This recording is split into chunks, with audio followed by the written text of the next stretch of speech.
Oba, canal Dicionário Filosofia. Vamos pensar a felicidade? Então, ser feliz é estar em movimento, no rumo certo e em boa velocidade. O que é estar em movimento no rumo certo?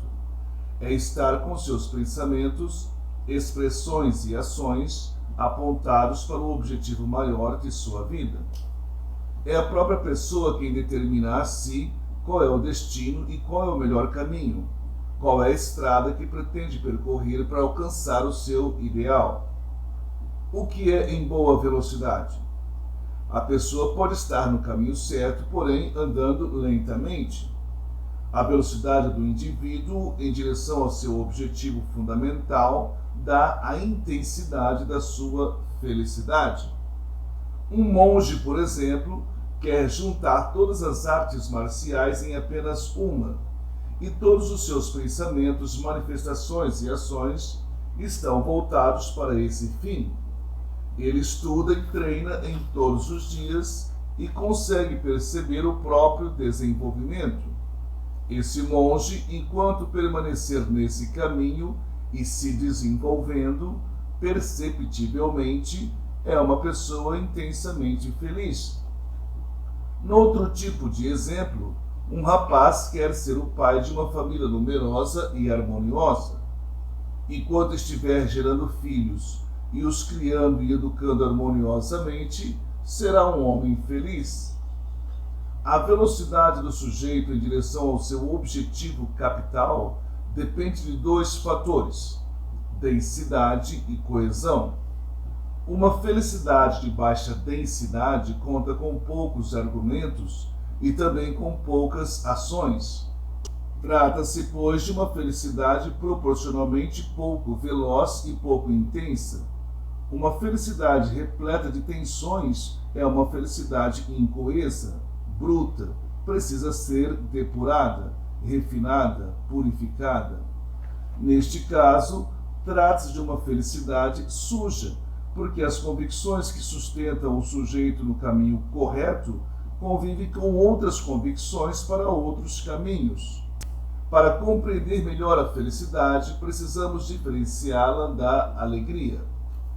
A felicidade é um sentimento constante, contínuo, ininterrupto.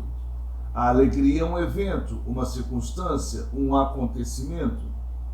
A felicidade considera toda a história do indivíduo, mas toda a história mesmo, desde os primeiros ancestrais até o último descendente, para dar um bom posicionamento do sujeito diante da vida e do mundo.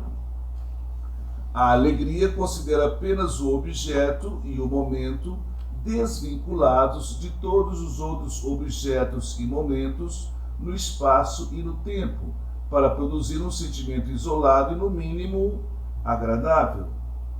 Antonimamente, a infelicidade considera toda a história do indivíduo e dá um posicionamento ruim do sujeito diante da vida e do mundo.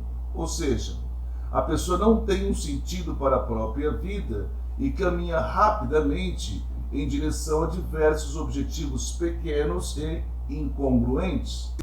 Uma pessoa em estado de infelicidade pode ficar completamente sem ação, sem conseguir optar por algum de inúmeros caminhos por falta de um ideal. Também, antonimamente, a tristeza considera apenas o objeto e o momento, desvinculados de todos os outros objetos e momentos da história do indivíduo, para produzir um sentimento isolado e, no mínimo, desagradável. O objeto referente da felicidade é geralmente invisível, porque lida com passado e futuro. O objeto provocador da alegria é frequentemente visível, porque lida com o tempo presente. O valor é o resultado do equacionamento de muitos sentimentos. Então, o sentimento é eventual, o valor é permanente. A alegria é a revelação de alguns sentimentos. A felicidade é a manifestação de alguns valores. Por isso, a felicidade é maior que a alegria em latitude e longitude. Por isso, a felicidade é mais larga e mais profunda que a alegria. Uma pessoa com menos conhecimento é, em regra, uma pessoa com menos ligações nervosas. Um sujeito com menos ligações nervosas, justamente porque não abrange simultaneamente uma vasta região do cérebro, tem dificuldade para se sentir feliz ou infeliz, e mais facilidade para se sentir alegre ou triste. Pegou? Uma pessoa com menos ligações nervosas tem muitas áreas no cérebro completamente isoladas. É exatamente por isso que normalmente não é difícil alegrar ou entristecer uma criança, porque em geral elas têm menos ligações nervosas que os adultos. Os fatos acontecem isoladamente no espaço e no tempo. No cérebro de uma criança, os fatos não se ligam a causas ou consequências com facilidade ou instantaneamente. Mas a felicidade depende necessariamente de causas e consequências, porque está ligada no tempo e no espaço a todos os outros eventos, passados, presentes e futuros. Entenda eventos futuros como perspectivas e idealizações. Uma sequência de alegrias faz a pessoa ficar contente e muitas vezes ter a ilusão de estar feliz. Uma pessoa pode sim estar feliz e estar contente, por que não? Mas uma coisa é uma coisa, outra coisa é outra coisa. Uma sequência de alegrias é inofensiva e prazerosa se a pessoa está feliz.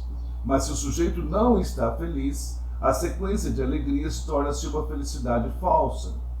E uma sequência de alegrias em lugar da felicidade pode levar o fulano à compulsão. É comum uma pessoa procurar a próxima alegria antes do fim da alegria anterior.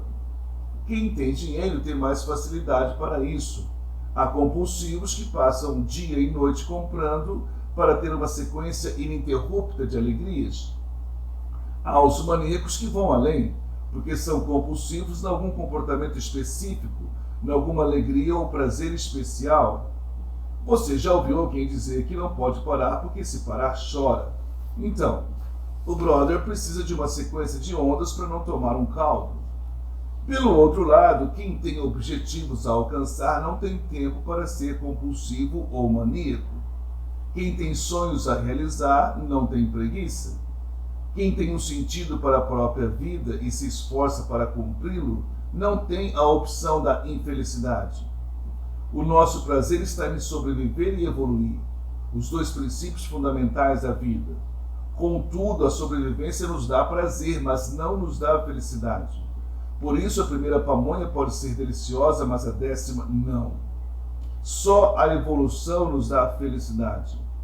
Se as pessoas de um certo lugar, numa determinada época, costumam fazer certas coisas, essas certas coisas é o melhor que essas pessoas podem fazer nessa época e nesse lugar.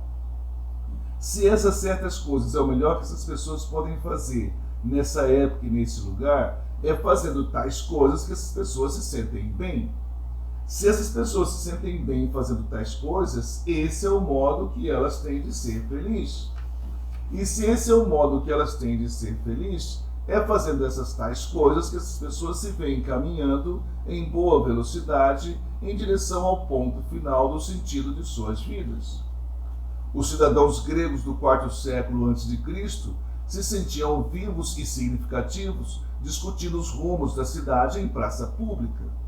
Já os cidadãos românticos do século XIX, depois de Cristo, se sentiam fortes e imprescindíveis, preservando os grandes ideais da humanidade. Os jovens neoclássicos da segunda metade do século XVIII, em quase todo o Ocidente, veneravam a natureza e curtiam uma vida muito simples, sem exageros, sem grandes acontecimentos. Fugere urbem, locus amoenos, porque era assim que eles se sentiam bem. Então era assim que eles conseguiam ser felizes. Numa época em que o conhecimento se ampliava na observação da mecânica da natureza. Todos os jovens em todo o Ocidente no século XVIII viviam de maneira neoclássica? Não, absolutamente. Somos cronologicamente contemporâneos, mas não somos culturalmente contemporâneos. Contudo, cada qual tem o seu próximo passo, seu próximo degrau, diferente dos outros. Se estou dando conta de concluir os meus passos, eu me sinto bem e feliz. Posso ser um sábio ou um estúpido, isso não importa. Uma felicidade com menos é uma felicidade menor? Não necessariamente. Todos podem ser felizes em qualquer volume. O cara pode ser a figura mais ignorante e desprovida do planeta, porém, se der os seus próximos passos em direção a um ideal e numa boa velocidade, esse cara se sentirá feliz. Um mau caráter pode ser feliz? Sim, um bandido pode ser feliz, se estiver voltado para um objetivo final e se movimentando em boa velocidade. Mas será uma felicidade tensa, bruta, grosseira, porque é incoesa. A ilegalidade por si já é um elemento causador de incoesão, porque gera conflitos. Não só conflitos sociais, mas principalmente incongruências psicológicas, sentimentos conflitantes. Apesar de possuir uma grande quantidade de pensamentos, manifestações e ações voltadas para o mesmo objetivo final, possui também uma quantidade significativa de imaginações, falas e ações traçando outros trajetos, apontadas para outros objetivos.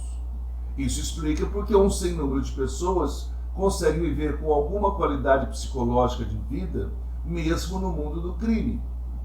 Não é verdade que os políticos corruptos se convencem de que merecem o que roubam? Os corruptos ajustam seus argumentos para se sentirem bem. Quem não consegue ser feliz? Quem não consegue evoluir ou evolui muito lentamente, tão lentamente que não consegue perceber a própria evolução. Pode ser rica ou pobre, famosa ou anônima, tanto faz. A felicidade está à disposição de todos. A felicidade é um bem democrático. Valeu? Um grande abraço. Até a próxima reflexão. Oba!